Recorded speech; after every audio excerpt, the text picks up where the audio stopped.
জ্বালানি সাশ্রয়ে স্বাধীনতা দিবসে থাকছে না আলোকসজ্জা।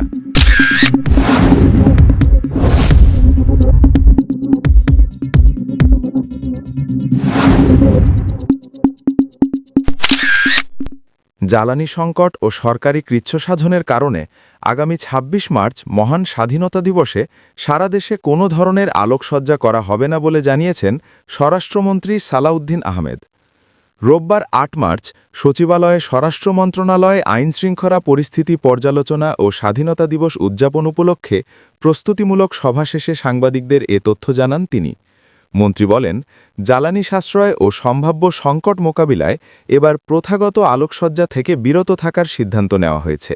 তবে দিবসটি যথাযোগ্য মর্যাদায় পালনে সব রাষ্ট্রীয় কর্মসূচি যথারীতি অনুষ্ঠিত হবে। সাভারের জাতীয় স্মৃতিসৌধে রাষ্ট্রপতি ও প্রধানমন্ত্রীর পুষ্পস্তবক অর্পণ সহ বিভিন্ন কর্মসূচিতে নিরাপত্তা জোরদার করা হবে। এছাড়া আসন্ন ঈদ উল ফিতর উপলক্ষে মানুষের যাতায়াত নির্বিঘ্ন রাখতে বিশেষ ব্যবস্থা নেওয়া হচ্ছে বলে জানান স্বরাষ্ট্রমন্ত্রী। তিনি বলেন, গার্মেন্টস শ্রমিকদের বেতন ভাতা সংক্রান্ত বিষয়েও সংশ্লিষ্ট সংগঠনগুলোর সঙ্গে সমন্বয় করা হচ্ছে এবং আইন শৃঙ্খলা পরিস্থিতি স্বাভাবিক রাখতে সরকার সতর্ক রয়েছে।